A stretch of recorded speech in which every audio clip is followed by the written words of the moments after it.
พระธรรมมิกาคำนำมิกาเป็นผู้ทำนวยรุ่นราวข้าวเดียวกันกับผู้ทำนวยเอสยาเพิ่นเป็นชาวชนบทในยูดาห์ซึ่งแม่นส่วนของอาณาจักรใต้เพิ่นแน่ใจว่าชาติยูดาห์จะต้องประเสริญกับภัยพิบัติอย่างเดียวกันกับที่อาโมสได้กล่าวไว้สำหรับอาณาจักรเหนือโดยเหตุผลอย่างเดียวกันนั่นแหละพระเจ้าจะต้องลงโทษการอยุติธรรมอันน่าเกลียดชังของประชาชนถึงอย่างนั้นก็ตามถ้อยคำของมีกายังบรรจุสัญญาณอันจะแจ้งกว่าและน่าสังเกตถึงความหวังสำหรับอนาคตโดยพิเศษแล้วพระธรรมตอนที่สมควรสังเกตนั่นแม่นภาพของสันติสุขแห่งสากลโลกภายใต้พระเจ้าคืออยู่ในบทที่4ข้อ1-4การทำนวยถึงกษัตริย์ผู้ยิ่งใหญ่คนหนึ่งผู้ที่จะมาจากสายครอบครัวของกษัตริย์ดาวิดและนำสันติสุขมาสู่ประเทศชาติคืออยู่ในบทที่5ข้อที่2ข้อที่5ข้อกอและการสรุปคำสั่งสอนเกือบทั้งหมดของบรรดาผู้ทำนวยของชาติอิสราเอลแม้นอยู่ในข้อเดียวเท่านั้นบทที่6ข้อที่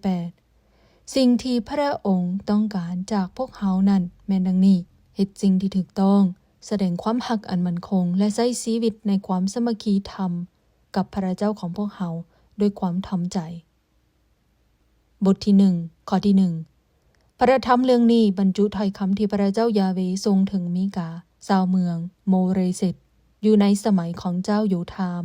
อาฮาดและเฮเซกิยาได้เป็นกษัตริย์แห่งยูดาห์พระองค์ได้สำแดงให้มีกาฮู้สิ่งทั้งหมดเหล่านี้เกี่ยวกับนครสมาเรียและนครเยรูซาเล็มมีกาคำควรถึงสมาเรียและเยรูซาเล็มข้อที่2จงฟังเรื่องนี้บรรดาทุกชนชาติเอ๋ยจงฟังเรื่องนี้ทุกคนทั้งทุกสิ่งที่แผ่นดินโลกองค์พระผู้เป็นเจ้าพระเจ้าจะเป็นพยานต่อสู่พวกเจ้าใดองค์พระผู้เป็นเจ้าจากพระวิหารที่บริสุทธิ์ของพระองค์ข้อ3พระเจ้ายาเวห์กำลังมาแต่บอนสถิตของพระองค์พระองค์จะเสด็จมาอย่างถึงบอนสูงทั้งหลายของแผ่นดินโลก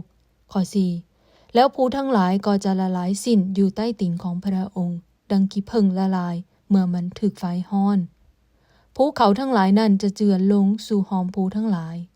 ดังน้ำไหลลงมาแต่เนินภูแห่งหนึ่งข้อ5เหตุการณ์ทั้งปวงนี้จะเกิดขึ้นเพราะประชาชนอิสราเอลได้เหตุบาปและกบฏต่อพระเจ้าเป็นความผิดของผู้ใดที่ชาติอิสราเอลเป็นกบฏเป็นความผิดของนครสมาเรียบ่แม่นบ่ผู้ใดเหตุผิดฐานขาบายรูปเคารพในชาติยูดาห์แม่นครเยรูซาเล็มบ่แม่นบ่ข้อ6ฉะนั้นองค์พระผู้เป็นเจ้าจึงกล่าวว่าเฮาจะกระทำให้สมาเรียเป็นกองสิ่งหกห้างเพพังอยู่ในทงนาคือเป็นบ่อนหนึ่งสำหรับปลูกต้นองุ่นเฮาจะเทก้อนหินที่ใช้สร้างเมืองนั้นลงในหอมภูและเฮาจะเฮ็ดให้หากฐานของเมืองพ้นหน้าดินขึ้นมาให้เห็นข้อ7บรรดารูปเคารพอันมิค่าจะถูกทับให้มุนทลายทุกสิ่งที่ถูกถวายแก่บรรดาโสเพณีจะถูกทำลายด้วยไฟและรูปเคารพทั้งหมดในเมืองนี้จะถูกกองปะไว้อย่างเป็นตาย้านนครสมาเรียได้รับสิ่งเหล่านี้มาจากพิธีต่างๆสำหรับให้เกิดมีความอุดมสมบูรณ์มาบัดนี้เหล่าศัตรูจะมาจับพวกเขาไปเพื่อให้ขาบายในแห่งอื่นข้อที่8แล้วมีกาก็ได้กล่าวว่าย้อนเหตุการณ์เหล่านี้แหละคอยจึงโศกเศร้าและคำควรเพื่อแสดงถึงความทุกข์ใจ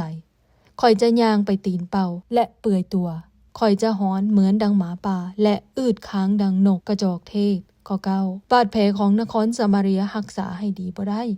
และได้ลามมาถึงยูดาห์ภัยพิบัติได้มาฮอดประตูเมืองของนครเยรูซาเล็มคือบ่อนที่ประชาชนของข่อยอาศัยอยู่ศัตรูเข้ามาใกล้นครเยรูซาเล็มข้อที่10อย่าบอกเรื่องการพ่ายแพ้ของพวกเขาให้สาวกาดผู้เป็นศัตรูฮู้อย่าสู่ให้พวกเขาเห็นพวกเจ้าฮ้องไห้ชาวเมืองเบตเลอาฟะราเอ๋ยจงกิ้งเกือกอยู่ในขี้ฝุ่นดินระบายความสิ้นหวังของพระเจ้าสาข้อ11พวกเจ้าชาวเมืองซาเฟียเอ๋ยจงหนีไปอยู่ต่างถิ่นอย่างเปื่อยตัวและอับอายขายหน้าสาคนที่อาศัยอยู่ในเมืองซาอานานบ่กล้าออกมาจากเมืองของตนเมื่อใดพระเจ้าได้ยินประชาชนในเมืองเบธเอเซนห้องไห้หำไห้เจ้าจงฮู้ว่าในที่นั้นบ่มีบอนลี้ภัยซะแล้วข้อ12ชาวเมืองมาโรดต่างก็ล้อท่าการบรรเทาทุกข์ด้วยใจกระวนกระวายย้อนพระเจ้ายาเวห์ได้นำภัยพิบัติเข้ามาใกล้นครเยรูซาเล็มซะแล้ว ข้อที่13พวกเจ้าที่อยู่ในเมืองลากิดจงเอาม้าใส่รถหบของพวกเจ้าเตรียมไว้พวกเจ้าได้เฮ็ดบาปตามพวกอิสราเอลฉะนั้นมันจึงเฮ็ดให้นครเยรูซาเล็มมีบาปข้อ14แต่บัดนี้ประชาชนยูดาห์เอ๋ยจงสังลาเมืองโมเรเซตกาดซะเถิดบรรดากษัตริย์แห่งชาติอิสราเอลจะบ่ได้รับการช่วยเหลือจากเมืองอักซิบข้อที่15ประชาชนชาวเมืองมาเรซาเอ๋ยเฮาจะมอบพวกเจ้าให้แก่ศัตรูคือผู้ที่กำลังจะยึดเอาเมืองของพวกเจ้าบรรดาเจ้านายที่มีเกียรติของชาติอิสราเอลจะปบหนีไปลี่อยู่ในถ้ำเมืองอาดุลลัมข้อ16ประชาชนยูดาห์เอ๋ยจงแถหัวพวกเจ้าเพื่อไว้ทุกข์ให้แก่ลูกหลานที่พวกเจ้าหักนั้นซะจงแถหัวพวกเจ้าให้โลนเหมือนหัวแห้งซะก็เพราะว่าลูกหลานพวกเจ้าจะถูกจับไปเป็นเสลยในต่างถิ่นบทที่2ผู้กดขี่คนทุกข์จะได้รับเคราะห์กรรมข้อที่1ผู้ที่นอนคิดวางแผนเฮ็ดชั่วจะได้รับภัยพิบัติหลายสำใดน้อเมื่อหุงเช้ามาพอได้โอกาสพวกเขาก็เฮ็ดชั่วตามที่ได้วางแผนไว้นั้นข้อ2เมื่อพวกเขาต้องการไหนาพวกเขาก็ยึดเอาโลดเมื่อพวกเขาต้องการบ้านเฮือนพวกเขาก็ยึดเอาโลดบ่มีครอบครัวของคนใดหรือทรัพย์สมบัติของผู้ใดจะปลอดภัยข้อที่3เพราะฉะนั้นพระเจ้ายาเวห์จึงกล่าวว่าเฮากำลังวางแผนนำภัยพิบัติมาสู่พวกเจ้าและพวกเจ้าจะลบหลีกไปบ่ได้พวกเจ้ากำลังนำความเดือดร้อนมาสู่พวกเจ้าเองและต่อไปพวกเจ้าจะบ่ได้ย่างอวดองค์ทะนงตัวอีกต่อไปข้อ4เมื่อเวลานั้นมาถึงคนจะเอาเรื่องของพวกเจ้าขึ้นมากล่าวเป็นตัวอย่างในข่าวถึกภัยพิบัติและพวกเขาก็จะฮ้องเพลงถึงประสบการณ์อันขมขื่นนั้นว่าพวกเขาได้ถูกทำลายให้พังพินาศไปจนหมดพระเจ้ายาเวห์ได้ยึดดินแดนของพวกเขาไปแล้วและได้มอบดินแดนนั่นให้แก่คนอื่นเสียคือบรรดาศัตรูที่ได้จับเอาพวกเขาไปนั่นข้อที่5เพราะฉะนั้นเมื่อเวลามาถึงสำหรับดินแดนที่จะถูกมอบคืนให้แก่ประชาชนของพระเจ้ายาเวห์จะบ่มีผู้หนึ่งผู้ใดในพวกเจ้าได้รับส่วนแบ่งข้อ6ประชาชนกล่าวใส่ข้าพเจ้าแล้วว่าอย่าสุเทศนาให้พวกเขาฟังเลยอย่าสุสั่งสอนพวกเขาถึงเรื่องเหล่านั้นพระเจ้าจะบ่เฮ็ดให้พวกเขาอับอายขายหน้าดอกข้อ7เจ้าคิดว่าประชาชนอิสราเอลถูกสาปแช่งซั่นบ่พระเจ้ายาเวห์หมดความอดทนแล้วหรือพระองค์จะเฮ็ดสิ่งเหล่านั้นแท้บ่พระองค์จะบ่กล่าวต่อผู้ที่เฮ็ดถูกต้องอย่างเมตตาปราณีดอกหรือข้อที่8องค์พระผู้เป็นเจ้าตอบคืนว่าพวกเจ้าโจมตีประชาชนของเฮาคือกับว่าพวกเขาเป็นศัตรูพวกผู้ชายที่กลับมาแต่สนามรบก็คิดว่าที่เฮือนตนปลอดภัยแล้วแต่พวกเจ้าสัมผัสรอคอยอยู่ที่นั่นเพื่อลักเอาแม่นแต่เสื้อชั้นนอกของพวกเขาไปข้อ9พวกเจ้าได้ขับไล่ผู้หญิงที่เป็นประชาชนของเฮาให้ออกจากเฮือนอันผาสุกของพวกเขาและพวกเจ้าได้เอาเกียรติศักดิ์ศรีหนีไปตลอดคือเกียรติศักดิ์ศรีที่เฮาได้มอบให้พวกลูกของพวกเขานั่นข้อที่10จงลุกขึ้นและหนีไปซะอยู่ในที่นี้บ่มีบ่อนปลอดภัยอีกแล้วการบาปของพระเจ้าได้นำเคราะห์กรรมมาสู่บ่อนนี้ให้พินาศไปข้อที่11ประชาชนเหล่านี้ต้องการผู้ทำนวยที่เที่ยวไปมาเว้าตัวและหลอกลวงโดยว่าค่อยขอทำนวยว่าเหล่าองุ่นและสุราจะหลั่งไหลมาสำหรับพวกเจ้าข้อที่12แต่เฮาจะนำพวกเจ้ามาเต้าโฮมกันคือพวกเจ้าผู้เป็นประชาชนอิสราเอลทั้งหมดที่ยังเหลืออยู่เฮาจะนำพวกเจ้าเข้ามาเต้าโฮมกันเหมือนดังฝูงแกะกลับคืนมาสู่คอกดินแดนของพวกเจ้าจะเต็มไปด้วยฝูงคนอีกเทื่อหนึ่งเหมือนฝูงแกะอยู่ในทงหญ้าข้อ13พระเจ้าจะไขหนทางให้พวกเขาและนำพวกเขาออกจากการเป็นเสลยในต่างถิ่นพวกเขาจะทะลุออกไปทางประตูเข้าเมืองและจะปบหนีไปอย่างอิสระพระเจ้ายาเวห์เองผู้เป็นกษัตริย์ของพวกเขาจะนำพาพวกเขาออกไปบทที่3มีกากล่าวโทษบรรดาผู้นำชาติอิสราเอลข้อที่1จงฟังเด้อบรรดาผู้ปกครองชาติอิสราเอลเอ๋ยพวกเจ้าควรจะห่วงใยถึงความยุติธรรมข้อ2แต่พวกเจ้าสัมผัสเกียรติชังความดีและหักความชั่วพวกเจ้าขูดเนื้อเถื่อนหนังประชาชนของเฮาทั้งเป็นข้อ3พวกเจ้ากลืนกินประชาชนของเฮาพวกเจ้าลอกหนังของพวกเขาออกหักกระดูกของพวกเขาและตัดเป็นตอนๆเหมือนซีนอยู่ในหม้อข้อ4เมื่อเวลามาถึงพวกเจ้าจะฮ้องหาพระเจ้ายาเวห์แต่พระองค์จะบ่ตอบพวกเจ้าพระองค์จะบ่ฟังคำภาวนาอธิษฐานของพวกเจ้าก็เพราะพวกเจ้าได้ประพฤติชั่วข้อ5 พระเจ้ายาเวกล่าวต่อบรรดาผู้ทำน้วยเหล่านี้ว่าประชาชนของเฮาได้ถูกพวกผู้ทำน้วยหลอกลวงคือพวกเขาสัญญาแก่คนที่จ่ายเงินแก่ตนให้มีสันติภาพแต่นาบคู่ผู้ที่บ่จ่ายเงินแก่ตนให้พบพ่อภัยสงครามข้อที่6เพราะฉะนั้นพวกผู้ทำน้วยมือของพระเจ้านั้นเกือบจะหมดไปแล้วตาเว้นกำลังตกลงถึงพวกเจ้าเพราะพวกเจ้าได้นำประชาชนของเฮาไปในทางผิดพวกเจ้าจะบ่มีนิมิตในการทำน้วยอีกต่อไปและพวกเจ้าจะกล่าวอย่างล่วงหน้าบ่ได้อีกข้อ7ผู้ใดที่กล่าวล่วงหน้าถึงอนาคตผู้นั้นก็จะได้รับความอับอายขายหน้าเพราะความล้มเหลวของตนทุกคนในพวกเขาจะเสียเกียรติเพราะพระเจ้าบ่ต่อพวกเขาข้อ8แต่สำหรับข้าพเจ้าแล้วพระเจ้ายาเวให้ข้าพเจ้าเต็มไปด้วยพระวิญญาณตลอดทั้งฤทธิ์อำนาจของพระองค์และพระองค์ให้ข้าพเจ้ามีความเข้าใจในความยุติธรรมและมีความกล้าหาญเพื่อบอกประชาชนอิสราเอลว่าแม่นหยังคือการบาปของพวกเขาข้อที่9จงฟังข้าพเจ้าเถิดบรรดาผู้นำชาติอิสราเอลพวกเจ้าที่เกียจสังความยุติธรรมและเปลี่ยนถูกให้เป็นผิดข้อ10พวกเจ้ากำลังสร้างนครเยรูซาเล็มนครของพระเจ้าอยู่เทิงพื้นฐานแห่งฆาตกรรมและความอยุติธรรม11พวกผู้ปกครองเมืองก็ปกครองด้วยเห็นแก่สินบนพวกปโรหิตก็แปลกฎบัญญัติด้วยเห็นแก่ค่าจ้างรางวัลพวกผู้ทำน้วยก็บอกนิมิตของตนด้วยเห็นแก่เงินและพวกเขาทุกคนต่างก็อ้างว่าพระเจ้ายาเวอยู่กับพวกตนพวกเขาว่าเหตุให้จะบ่มาถือพวกเขาดอกเพราะพระเจ้ายาเวสถิตอยู่นำพวกเขาข้อ12เพราะฉะนั้นย้อนพวกเจ้าภูเขาซีโอนจะถูกไถเหมือนไถนานครเยรูซาเล็มจะกลายเป็นกองสิ่งหกห้างเพพังและเนินภูบอนที่ตั้งพระวิหารก็จะกลายเป็นป่าบทที่4องค์พระผู้เป็นเจ้าแห่งสากลนโลกปกครองด้วยสันติสุขข้อที่1ในยุคจะมาถึงผู้หน่วยที่วิหารของพระเจ้ายาเวตั้งอยู่อาศัยจะสูงกว่าผู้หน่วยใดๆที่ตั้งอยู่ที่นั่นผู้หน่วยนั้นจะอยู่สูงกว่าบรรดาภูเขาทั้งปวงหลายๆชนชาติจะหลั่งไหลมาสู่ผู้หน่วยนี้ข้อ2ประชาชนของพวกเขาว่าให้พวกเขาขึ้นไปถึงภูเขาของพระเจ้ายาเวสู่วิหารของพระเจ้าแห่งชาติอิสราเอลนั่นเพราะพระองค์จะสั่งสอนสิ่งที่อยากให้พวกเขาเฮ็ดตามพวกเขาจะย่างตามทางที่พระองค์ได้เลือกไว้ถ้อยคำของพระเจ้ายาเวมาแต่นครเยรูซาเล็มจากภูเขาซีโอนที่ทรงกล่าวต่อประชาชนของพระเจ้าข้อ3พระองค์จะไกลเกลี่ยนานาชาติที่พิดเถียงกันท่ามกลางมหาอำนาจที่อยู่ไกลและอยู่ใกล้พวกเขาจะตีดาบเป็นหมากซบไถและตีหอกเป็นมีดตัดกิ่งไม้ชนชาติทั้งหลายจะบ่เฮ็ดศึกกันอีกต่อไปทั้งจะบ่เตรียมเฮ็ดศึกกันอีกจักเทื่อ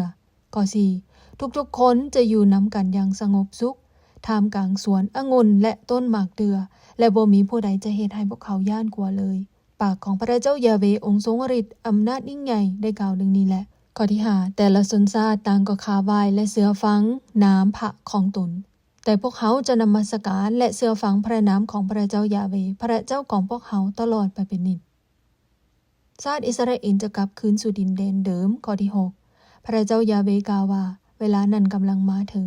เมื่อเขาจะเต้าโหมประชาชนที่เขาได้ลงโทษคือพวกที่ได้ทนถูกทรมานเพราะตกเป็นเสลยในต่างถิ่นข้อ7พวกเขาเป็นคนขาพิการและอยู่ห่างไกลจากเฮือนแต่เขาจะเฮ็ดให้พวกเขาเริ่มต้นใหม่จากพวกที่ยังเหลืออยู่และพวกเขาจะกลายเป็นชนชาติที่ยิ่งใหญ่พระเจ้ายาเวจะปกครองพวกเขาที่ภูเขาซีโอนแต่เวลานั้นจนตลอดไปเป็นนิจข้อ8นครเยรูซาเล็มเจ้าเป็นบ่อนที่พระเจ้าเฝ้าเบิงประชาชนของพระองค์เหมือนดังคนเลี้ยงแกะผู้หนึ่งที่เฝ้าเบิงฝูงแกะของตนอยู่ถึงหอคอยเจ้าจะเป็นเมืองเอกแห่งราชอาณาจักรอีกเทื่อหนึ่งที่เจ้าได้เคยเป็นมาแล้วข้อ9เป็นหยังเจ้าจึงห้องเสียงแหงแท้เป็นหยังเจ้าจึงเจ็บปวดเหมือนหญิงที่กำลังออกลูกบ่แม่นเจ้าบ่มีกษัตริย์ปกครองบ่บรรดาที่ปรึกษาของเจ้าเดตายหมดแล้วบ่ข้อที่10ประชาชนเยรูซาเล็มจงบิดตัวห้องควนค้างดังหญิงที่กำลังออกลูกสาเพราะว่าบัดนี้พวกเจ้าจะต้องหนีจากเมืองนี้ไปอาศัยอยู่ในทงนาเพราะเจ้าจะต้องไปที่นครบาบิโลนแต่อยู่ในที่นั้นพระเจ้ายาเวจะทรงไถ่พวกเจ้าให้พ้นจากกำมือของพวกศัตรูของเจ้าข้อ11 มีหลายชนชาติได้เต้าโหมกันเพื่อโจมตีพวกเจ้าเขาว่านครเยรูซาเล็มต้องถูกทำลายพวกเขาจะได้เห็นเมืองนี้หกห้างเพพังข้อที่12แต่ชนชาติเหล่านี้บ่ฮู้จักความคิดของพระเจ้ายาเวห์พวกเขาสำนึกบ่ได้เลยว่าพระองค์ได้วางแผนท่อนโหมเพื่อเอาพวกเขามาลงโทษเช่นเดียวกับโหมเอามัดเขามาฟาดในลานข้อที่13องค์พระผู้เป็นเจ้ากล่าวว่าประชาชนเยรูซาเล็มเอ๋ยจงไปลงโทษเหล่าศัตรูของพระเจ้าซะเขาจะเฮ็ดให้พระเจ้าแข็งแรงเหมือนดังงัวกระทิงที่มีเขาเป็นเล็กและมีกีบตีนเป็นท้องสำริดพวกเจ้าจะเหยียบย่ำทำลายหลายชนชาติให้มุนทลายไปเขาจะมอบสิ่งที่ได้มาถวายแก่พระเจ้ายาเวห์และทรัพย์สมบัติของพวกเขาได้มาจากการใช้กำลังยึดเอานั้นเขาจะเอามาอุทิศถวายแก่องค์พระผู้เป็นเจ้าแห่งแผ่นดินโลกทั้งหมดบทที่5ข้อที่1ประชาชนเยรูซาเล็มเอ๋ยจงรวบรวมกำลังของพระเจ้าซะพวกเขาถูกปิดล้อมแล้วพวกเขากำลังโจมตีผู้นำของชาติอิสราเอลพระเจ้าสัญญาให้ผู้ปกครองคนหนึ่งจากเบธเลเฮมข้อที่2องค์พระผู้เป็นเจ้ากล่าวว่าเบธเลเฮมเอฟราธาเอ๋ยเจ้าเป็นเมืองหนึ่งที่น้อยที่สุดในเมืองทั้งหลายของยูดาห์แต่เขาจะให้มีผู้ปกครองคนหนึ่งออกมาจากเจ้าสำหรับชาติอิสราเอลซึ่งนอแนวเสื้อสายสืบมาจากสมัยเดิมข้อ3ฉะนั้นเพิ่นจึงมอบพวกเขาให้เหล่าศัตรูของพวกเขาจนถึงเวลาหญิงสาวที่ให้กำเนิดมีลูกชายของตนแล้วบรรดาพวกพี่น้องที่ได้ถูกจับไปเป็นเฉลยในต่างถิ่นนั้นก็จะมาท่อนโหมกันกับประชาชนของพวกเขาเองข้อ4เวลาผู้นั้นมาเพิ่นจะปกครองประชาชนของเพิ่นด้วยกำลังซึ่งมาจากพระเจ้ายาเวห์และด้วยสง่าราศีแห่งพระนามของพระเจ้ายาเวห์พระเจ้าของตนประชาชนของพระองค์จะอยู่อย่างปลอดภัยเพราะประชาชนหมดทั้งโลกจะหับหู้ความยิ่งใหญ่ของเพิ่นข้อที่5และเพิ่นจะนำสันติสุขมาให้องค์พระผู้เป็นเจ้าลึบล้างการอุ้มสู่ที่บ่ถูกต้องเมื่อพวกอัสซีเรียฮุกหานประเทศของพวกเขาและทำลายบ่อนป้องกันของพวกเขานั้นพวกเขาจะส่งพวกผู้นำที่เข้มแข็งที่สุดออกไปสู่รบพวกเขาข้อที่6พวกเขาจะตีชนะอัสซีเรียคือดินแดนของนิมโรดด้วยกำลังอาวุธและเขาจะช่วยพวกเขาให้พ้นจากพวกอัสซีเรียเมื่อพวกเขาฮุกหานดินแดนของพวกเขาข้อที่7ประชาชนอิสราเอลผู้ที่รอดชีวิตมาได้ก็จะเป็นดังน้ำค้างอันสดชื่นที่องค์พระผู้เป็นเจ้าทรงลงมาสำหรับหลายชนชาติเหมือนฝนที่ตกถึงพืชพันธุ์ที่หากระโปรงใหม่พวกเขาจะอาศัยพระเจ้าแต่บ่แม่นอาศัยมนุษย์ข้อที่8พวกเขาที่ถูกปะไว้อยู่ในท่ามกลางชนชาติทั้งหลายก็จะเป็นดังสิ่งตัวหนึ่งที่กำลังซอกหาอาหารในป่าหรือตามทุ่งหญ้ามันเข้าไปคุบเอาแกะอยู่ในฝูงและจีกเป็นตอนๆและความหวังใดๆที่จะสวยกู้เอาก็บ่มีข้อที่9ชาติอิสราเอลจะตีชนะเหล่าศัตรูของตนและจะทำลายพวกเขาให้ดับเกลี้ยงข้อที่10พระเจ้ายาเวห์กล่าวว่าในเวลานั้นเขาจะเอาม้าทั้งหลายของพระเจ้าหนีไปและทั้งจะทำลายรถหบของพระเจ้าด้วย11เขาจะทำลายเมืองทั้งหลายในดินแดนของพระเจ้าและทับม้างค่ายป้องกันทั้งหมดของพระเจ้าข้อ12เขาจะทำลายเครื่องแค้วของคงอันวิเศษที่พวกเจ้าใช้นั้นและจะบ่ให้มีหมออีกต่อไปข้อ13เขาจะทำลายบรรดารูปเคารพและเสาหินศักดิ์สิทธิ์ทั้งหลายพวกเจ้าจะบ่ได้คาบไหว้สิ่งต่างๆที่พระเจ้าได้เฮ็ดขึ้นมานั้นอีกต่อไป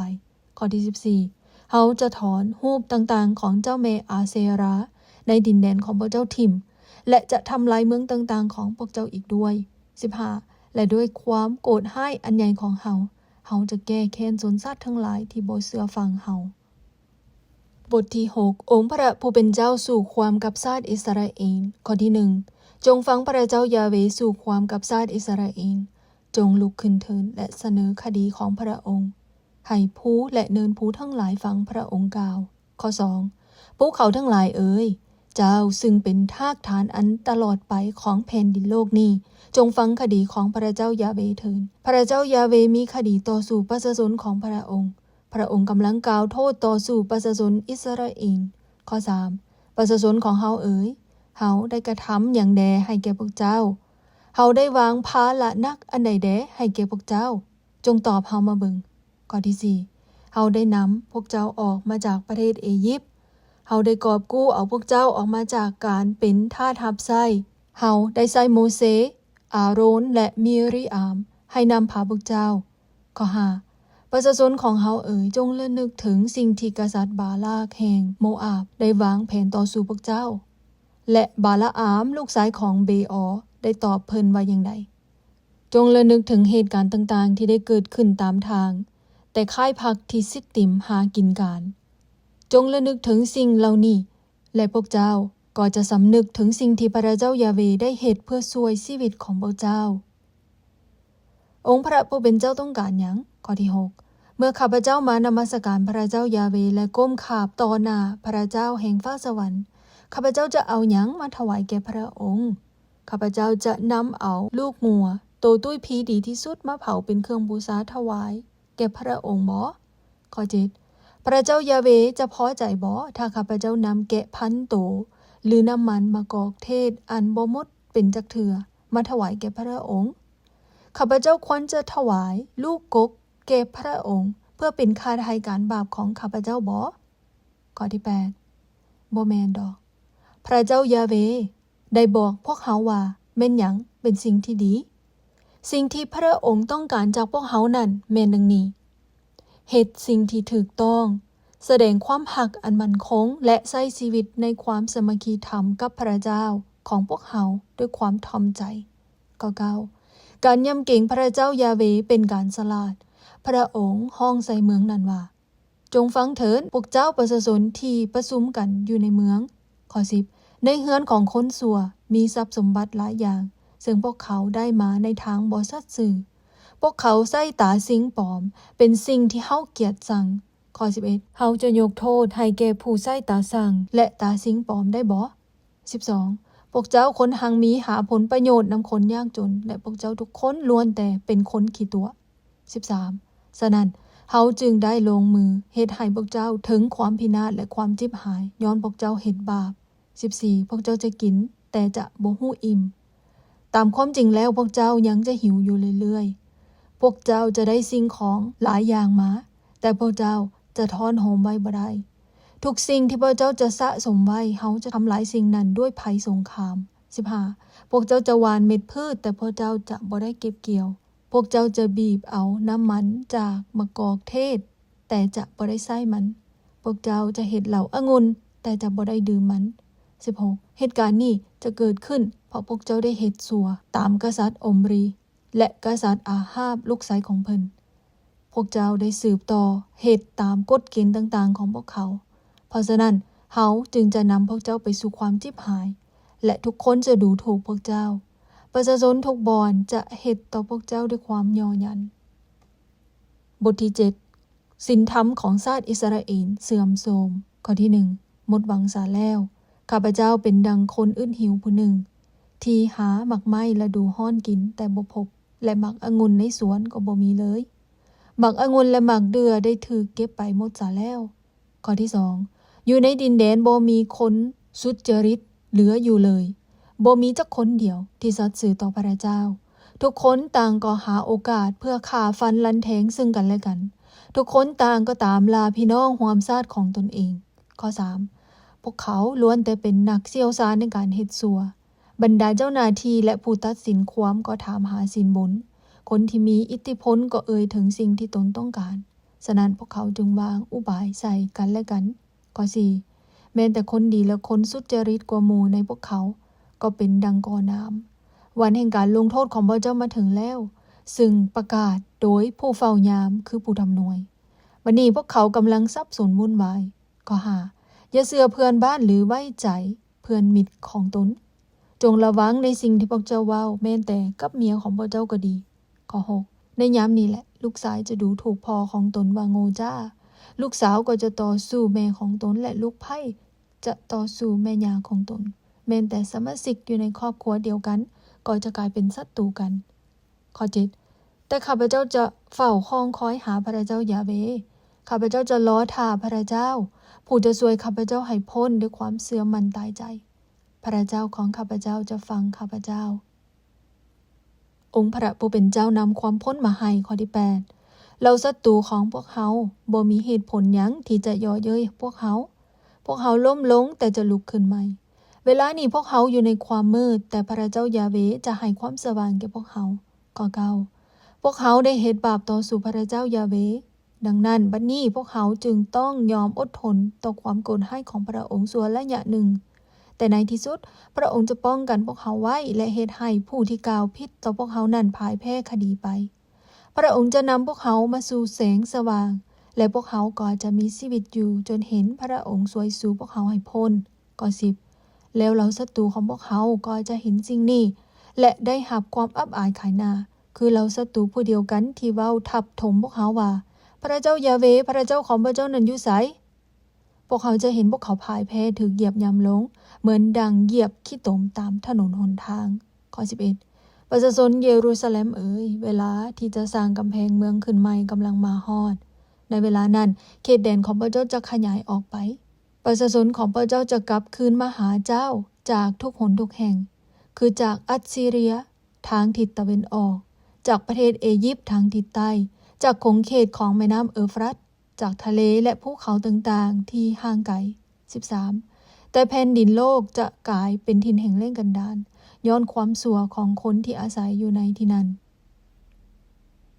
องค์พระผู้เป็นเจ้าเมตตาชาติอิสราเอลข้อที่14โปรดใจคอนเท้าของพระองค์เลี้ยงประชาชนของพระองค์ด้วยเถิดคือประชาชนที่เป็นของพระองค์พวกเดียวในป่าในอ้อมแอมพวกเขานั้นมีดินดีโปรดปล่อยให้พวกเขาไปและเลี้ยงพวกเขาในทงหญ้าของเมืองบาซานและกิเลอาดดังในข้าวก่อนแต่ดนนานมาแล้วข้อ15โปรดเหตุการณ์อัศจรรย์สำหรับพวกข้าน้อยทั้งหลายด้วยเถิดดังที่พระองค์ได้เหตุเขาที่พระองค์ได้นำพาพวกข้าน้อยทั้งหลายออกมาจากประเทศอียิปต์ข้อ16แล้วชนชาติทั้งหลายก็จะเห็นเหตุการณ์นี้และจะอับอายขายหน้าถึงแม้ว่าพวกเขาจะมีกำลังอันลวงหลายก็ตามโดยการตกตะลึงพวกเขาจะงับปากและอัดหูไว้17พวกเขาจะลิเรือไปตามขี้ฝุ่นดินเหมือนดังงูพวกเขาจะออกมาจากป้อมป้องกันทางย่านกัวจนสันเซนพวกเขาจะกลับมาหาพระเจ้ายาเวพระเจ้าของพวกเขาด้วยความยำเกรงข้อ18บ่มีพระตนใดเหมือนพระองค์พระองค์ยกการบาปประชาชนของพระองค์ผู้ที่รอดชีวิตมาได้พระองค์จะบ่โกรธให้ตลอดไปแต่พระองค์ยินดีโดยสำแดงความหักอันมั่นคงของพระองค์แก่พวกข้าน้อย19พระองค์ยังจะเมตตาพวกข้าน้อยอีกเท่านึงพระองค์จะเหยียบย่ำการบาปต่างๆของพวกข้าน้อยลงใต้ติ่งของพระองค์และโยนลงไปในพื้นทะเลลึกข้อที่20พระองค์จะสำแดงความสัตย์ซื่อและความหักอันมั่นคงของพระองค์แก่ประชาชนของพระองค์คือต่อเสื้อสายของอับราฮัมและยาโคบดังที่พระองค์ได้สัญญาไว้กับปู่ย่าตายายของพวกข้าน้อยแต่ดนนานมาแล้ว